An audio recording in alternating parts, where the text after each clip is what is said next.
कैसे वर्क करता है और इससे कौन कौन से क्वेश्चन एग्जाम में पूछे जाते हैं। ठीक, सबसे पहले अमीटर को कहीं कहीं पर आपको एम्पियर मीटर भी मिल जाएगा, कहीं कहीं पर आपको एमीटर भी मिल जाएगा।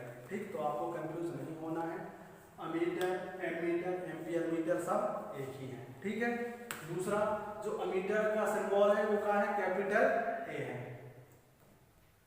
अमीटर को कैपिटल ए से दर्शाया जाता है। ठीक, उसके बाद परिपथ में अमीटर को श्रेणी क्रम में लगाया जाता है। जो हमारा विद्युत परिपथ होता है, जब भी हमको धारा को मापना है तो हमें अमीटर को कौन से क्रम में लगाना पड़ेगा, श्रेणी क्रम में लगाना पड़ेगा। ठीक, उसके बाद अमीटर किसको मापता है, क्वेश्चन यदि आता है तो आप बताओगे अमीटर विद्युत धारा या धारा को मापता है। आई बात समझ में। ठीक, इसके बाद तीसरा, अमीटर विद्युत धारा को किसमें मापता है।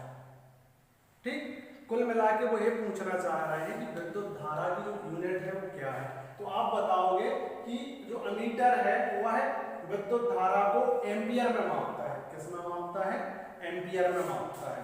ठीक, इसके बाद जो अगला बिंदु है कि जब भी हमें अमीटर की रेंज बढ़ानी होती है, या क्वेश्चन में आपको देखने को मिलेगा कि जब भी आपको अमीटर की परास बढ़ानी होती है तो आप क्या करोगे, तो आप क्या करोगे, एक कम मान का प्रतिरोधक जिसको हम शंट बोलते हैं, शंट मान का प्रतिरोधक समांतर क्रम में जोड़ोगे। कौन से क्रम में जोड़ोगे, समांतर क्रम में। क्यों, क्योंकि जो आपका अमीटर है वो कौन से क्रम में जोड़ा गया है, श्रेणी क्रम में।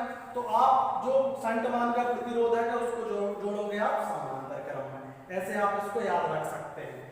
ठीक, उसके बाद कभी कभी आपको यह क्वेश्चन भी देखने को मिल जाएगा कि जो आदर्श अमीटर है उसका प्रतिरोध कितना होना चाहिए। तो आप बताओगे कि जो आदर्श अमीटर है उसका प्रतिरोध 0 होना चाहिए या बिल्कुल निम्न होना चाहिए।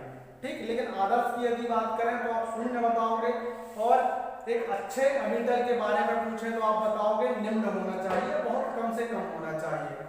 क्योंकि जितना कम आपका प्रतिरोध होगा उतनी धारा कहाँ जाएगी, अमीटर के अंदर जाएगी और वह विद्युत धारा को अच्छे से माप सकता है। ठीक,